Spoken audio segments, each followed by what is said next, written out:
Di rahim semesta, ada perempuan yang dipaksa tak punya pilihan untuk menyerah. Bukan karena ia terbuat dari baja, melainkan karena ada sepasang mata kecil yang menantinya pulang di ambang pintu rumah. Menyala dalam sepi, bertahan dalam sunyi.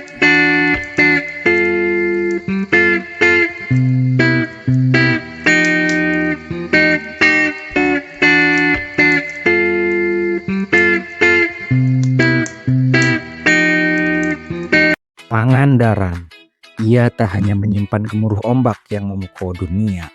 Di balik pekat tanahnya tersimpan rahasia alam yang terabaikan, pakis liar dan honjelaka yang eksotis, tanaman paku dan rempah hutan yang dianggap biasa. Sampai sepasang tangan seorang wanita melihat mereka dengan mata jiwa. Perkenalkan, nama saya Mia Jumiarsi, biasa dipanggil Mia Restu. Saya berasal dari Dusun Bojong Malang, Desa Karangbenda, Kabupaten Pangandaran. Saya salah satu pelaku UMKM dengan produksi pakis crispy dan jus honjelaka. Kedua produk ini bukan lahir karena kebetulan, tapi karena kreativitas saya sebagai ibu rumah tangga dengan 2 orang anak.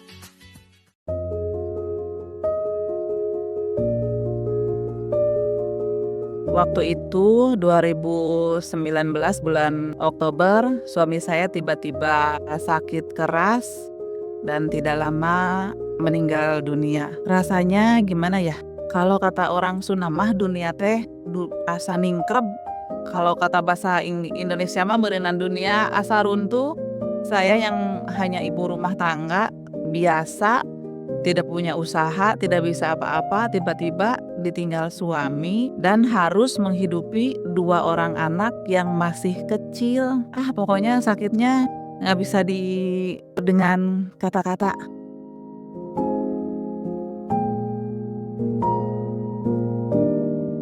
Janda itu berat, apalagi harus menghidupi 2 orang anak yang masih kecil.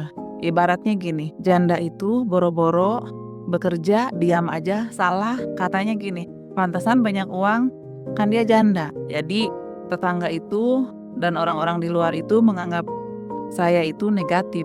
Padahal saya coba bangkit untuk menghidupi anak dengan 2 produk ini, yaitu keripik pakis dan jus honjelaka.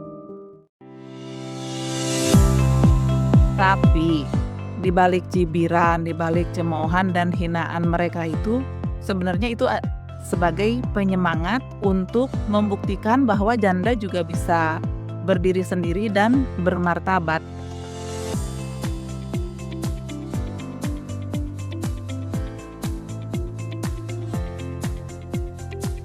Waktu itu saya bingung harus usaha apa.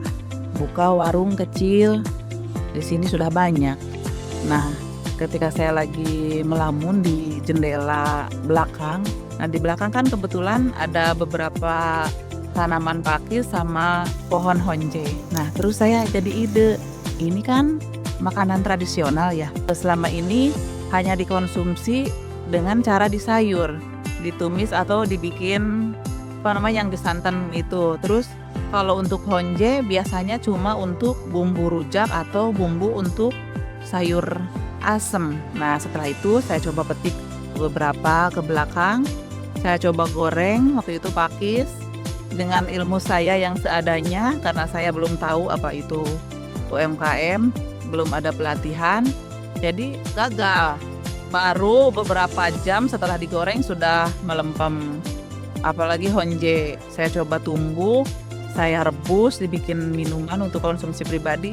Enak sih, tapi baru sehari sudah basi. Nah, setelah itu saya coba tanya-tanya ke teman, gimana ya yang ada pelatihan untuk kita para pelaku usaha, utamanya saya sebagai ibu tunggal bisa mendapatkan pelatihan. Akhirnya saya masuk di komunitas UMKM di Kabupaten Pangandaran dengan binaan Disperindag.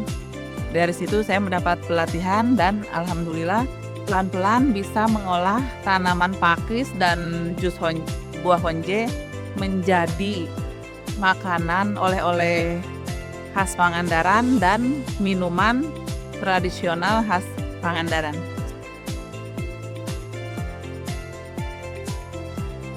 Semua bahan baku yang saya gunakan, baik itu pakis dan honje, semuanya asli dari bumi Pangandaran tercinta.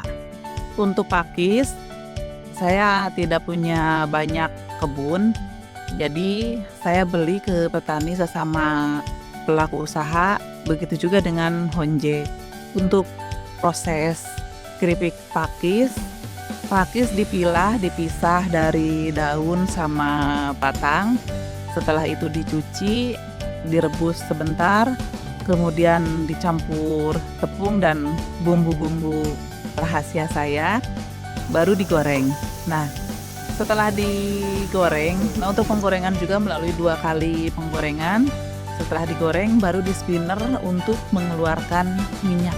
Kalau untuk dikemas, biasanya menunggu dingin dulu, supaya bisa awet tahan lama sampai setahun. Kalau sekarang udah bisa setahun di suhu ruang, tapi dengan kemasan full print. Kalau awal-awal dulu hanya tahan 3 bulan dulu udah tengi. Sekarang alhamdulillah udah bisa tahan lama, sudah bisa kirim ke luar kota. Begitu juga dengan jus honje laka. Untuk prosesnya, pertama honjenya dipretel, dipisah antara yang jelek, kan kadang ada yang busuk, ada yang bolong, ada yang kena ulat, nah itu nggak dipakai. Setelah itu dicuci bersih, beberapa kali pencucian, baru ditumbuk. Ditumbuknya masih manual, pakai alu sama lesung, bukan pakai blender. Karena kan kalau honje itu keras, kalau pakai blender sayang blendernya nanti cepat rusak. Baru direbus, setelah direbus sampai matang, disaring, dipakai gula. Setelah dingin baru dikemas pakai botol dan siap edar.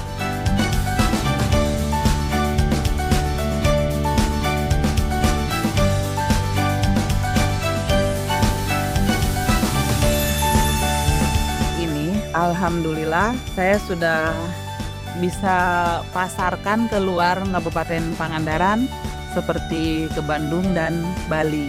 Itu untuk keripik pakis. Kalau untuk jus honje laka sama, sudah bisa keluar kota.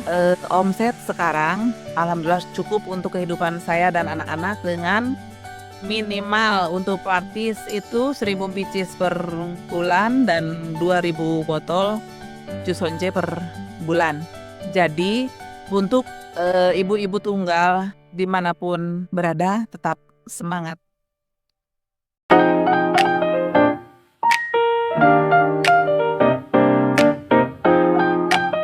Kalau kata pepatah orang tua, jangan menunggu langit cerah, tapi mulailah dari apa yang ada di genggaman kita, walaupun itu hanya sehelai daun pakis dan sebutir buah honje laka yang banyak ada di pekarangan rumah. Perempuan itu tidak lemah, jadilah kita kuat, berdiri dengan kaki kita sendiri. Jadilah perempuan yang bermartabat tanpa bisa dihina lagi sama orang lain.